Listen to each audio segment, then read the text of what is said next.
In this video, we're going to be deriving an expression for steady state absorption flux. We're going to be looking at a gas entering a liquid film, which I've made a pretty little diagram for, beyond which the concentration is approximately zero. So beyond this point, concentration does equal zero.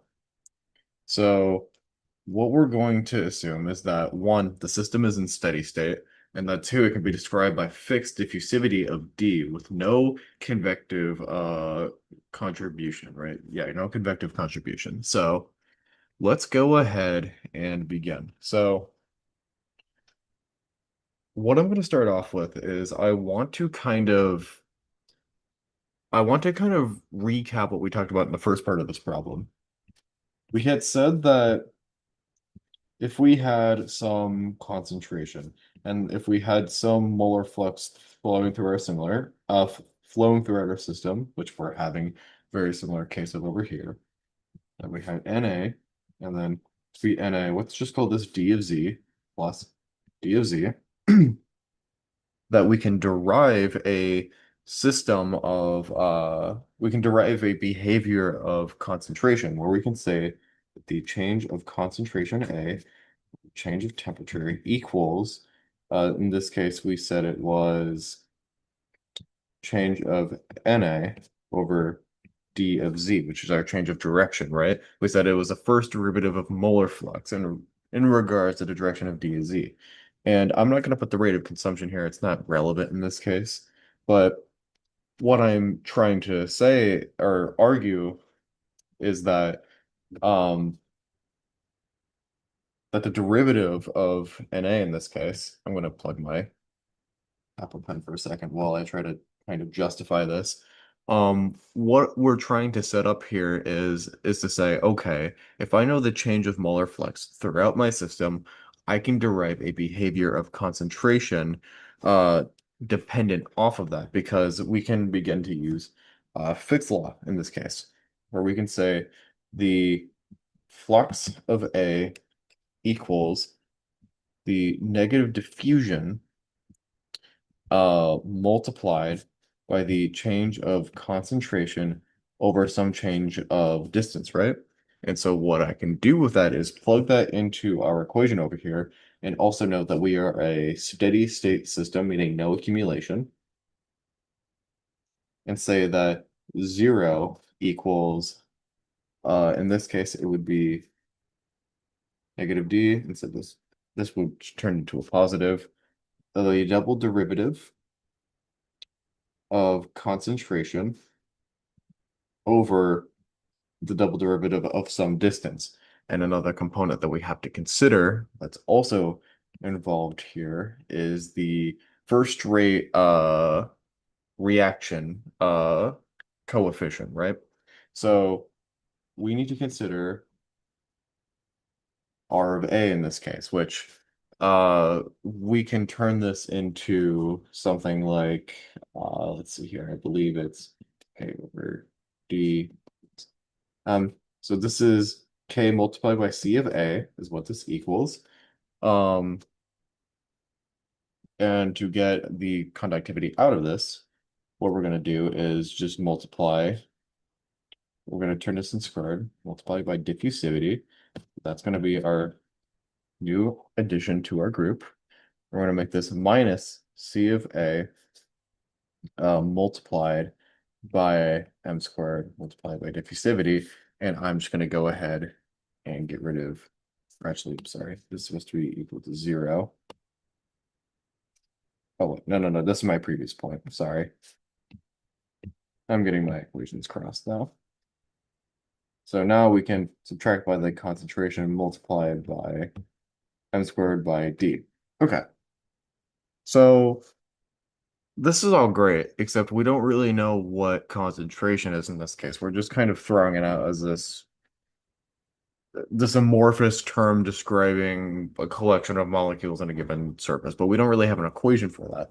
However, our handy friends over at differential equations have spared us one nice rule, which is the hyperbolic series with sine and cosine. So we were talking about this in class. We essentially say that cosine and sine are very convenient in that if you have a function within hyperbolic sine or cosine and you take the derivative and then take the double derivative, it will then equal itself with the coefficient just simply being multiplied. And so if we take advantage of that and say we have unknown coefficients but known initial boundary conditions, we can then find what those coefficients are and then have an expression for the in this case concentration with the known boundaries of the thickness layer and the initial thickness layer, where in this case, we actually know what those conditions are. We have the initial concentration when we reach this liquid film, and we know at the other side, the problem describes that there's no concentration on the other side. So let me go ahead and put some equations to that language really quick. So I'm going to say that this is going to be hyperbolic sine multiplied by mz plus b cosine h over mz. And so I'm going to go ahead and put our boundary conditions really quick. I'm going to say that, let's see here. I'm going to say that these functions from c of a to z equals 0, this equals our initial concentration. Now c of a from z equals boundary layer, which is, did I put that over there? Yeah, okay, I did. Delta equals 0, right? So let's go ahead and do some quick math. If I sub in Ci like this, which means that z equals 0, that means that sine of h will equal 0, cosine of h will equal 1, meaning that Ca of I equals b. That's very simple because now we can just go ahead and say a sine of h of m, and I'm going to go with the other boundary condition, which is delta plus C A of I multiplied by cosine hyperbolic of m delta equals, we said that this equals 0. So we get a nice and simple equation where we can say A equals negative initial concentration, hyperbolic cosine, boundary, and then over sine of h, just like that. Okay. So now let's go ahead and plug these equations in. I'm going to go ahead and say that this is negative I cosine h of m delta over sine of h delta. Okay. Sine of h mz plus cai cosine hyperbolic of mz. Okay. So we can go ahead and all of this equals ca. Okay. So obviously we're probably going to have to simplify this a little bit if we're going to go ahead and plug it back in to our original equations. So in order to do that, I can see a couple things here. These should, this should subtract from u. We have cosine, should cancel out from there and there. I think I have this down. I think this is supposed to be I, and then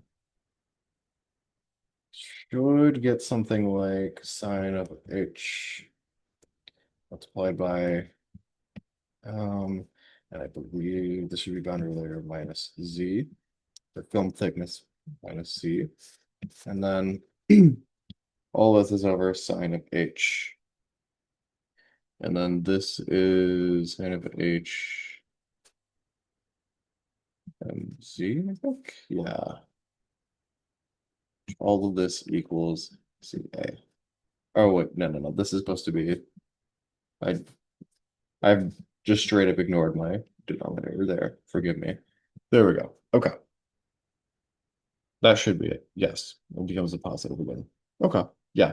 This algebra looks right to me. So now we have an expression for a concentration of A, which is great because now what we're going to do is go ahead and go back to our original definition of what our steady state system was.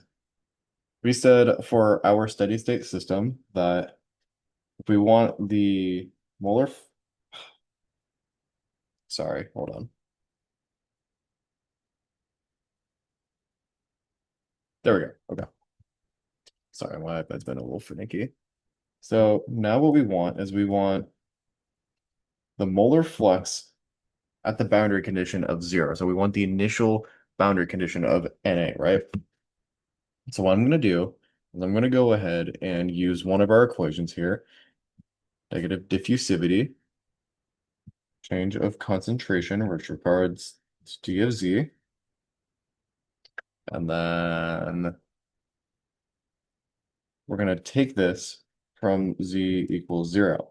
So if you look, we can go ahead and plug in C of A over here and take it in derivative of d of z in this case. So when we do that, I believe this is a pretty simple one. Yeah, because this should just turn into cosine of h m delta over sine of h m delta, right? Yeah, it does. Sorry.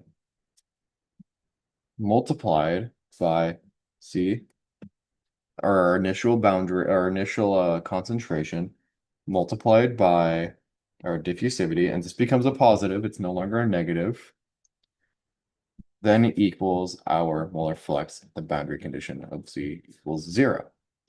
So here we are. We now have an equation. If we go back up here, so this was asking us for, let's see, once absorbed, derive an expression for steady state absorption flux of gas A into a liquid film. This allows us to describe what that molar flux would be like, that absorption, using hyperbolic cosine and sine and those behaviors to then create an expression that then gives us a final equation.